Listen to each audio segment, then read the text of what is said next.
Final Fantasy, a series that I'm willing to bet more than one of you have heard about. Made by the now giant Square Enix, I started to think of the name Final Fantasy as anything other than the series that defined the JRPG. But let's take a trip about 30 years ago in the mid-80s when Square wasn't doing so hot.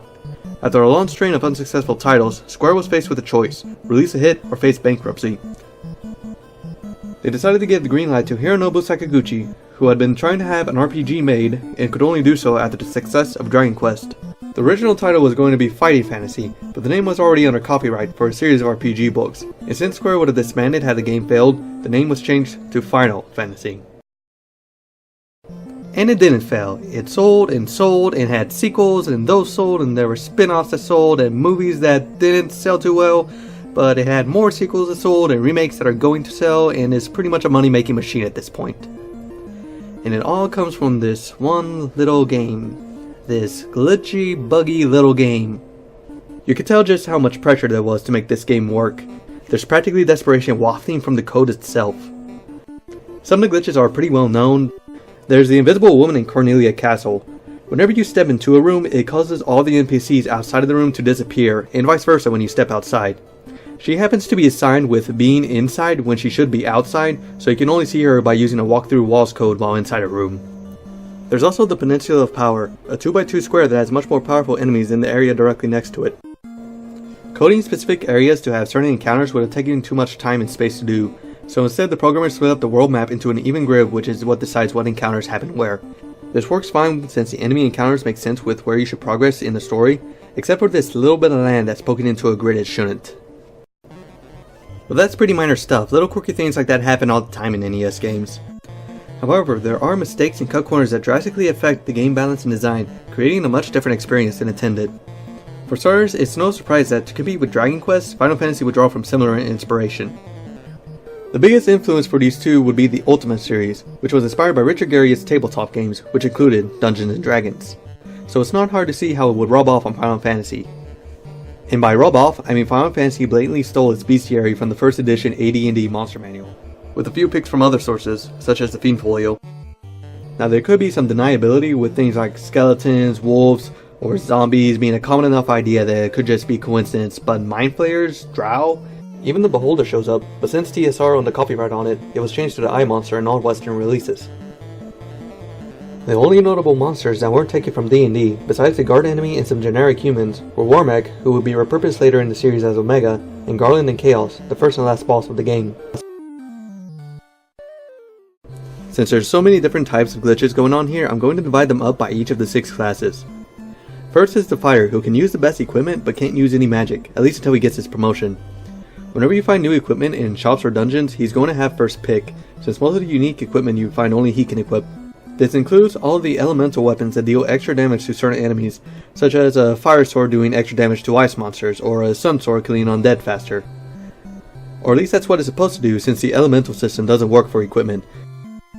It still exists in the magic system, and unique weapons usually have better stats anyway, but they wind up losing that extra bit of oomph that could really help out. The crit rates for weapons are also messed up. They're all supposed to have a chance to crit based on what type of weapon it is, but instead of using their crit rate in battle, they use their index number, meaning weapons found later on will always have a higher crit chance than those found earlier. This doesn't sound too bad. Gear found later in the game is supposed to be better, right?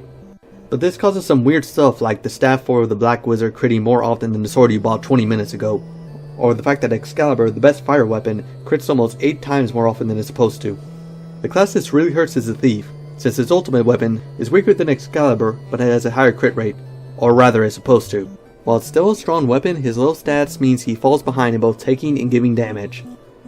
His only other strength is high luck, which influences running.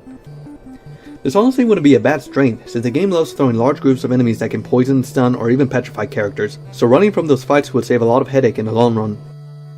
Or it would, if running wasn't bugged too.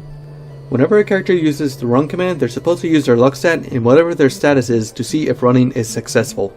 However, whenever you select the run command with a character, it uses the status of the person 2 rows below. That means the first character you have uses the third character's status, and the second character the fourth. Now, does this mean it wraps around and the third character uses the first one's status? No, it's actually much more complicated than that.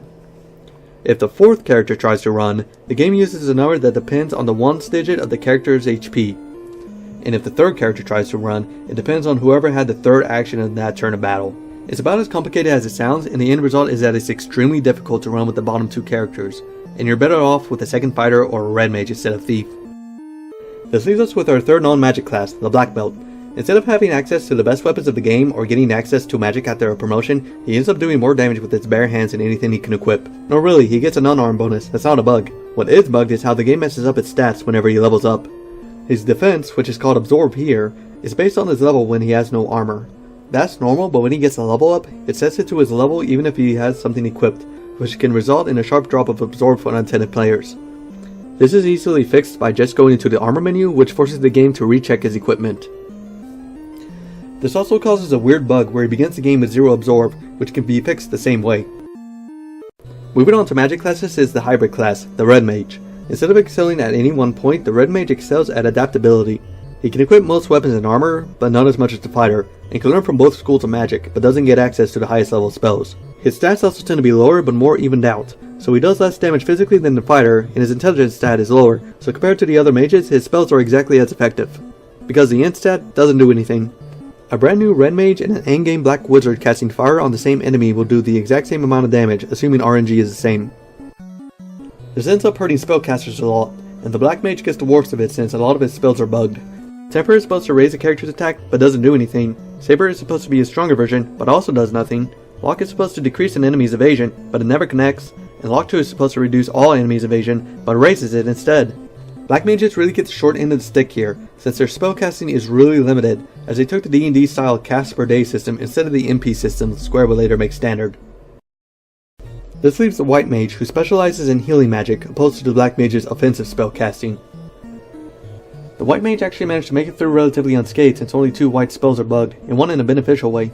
Heal 2, which acts completely normally outside of battle, but is treated like the more potent Heal 3 when cast in a fight, and Exfer, which is supposed to remove buffs, but only works when cast on party members.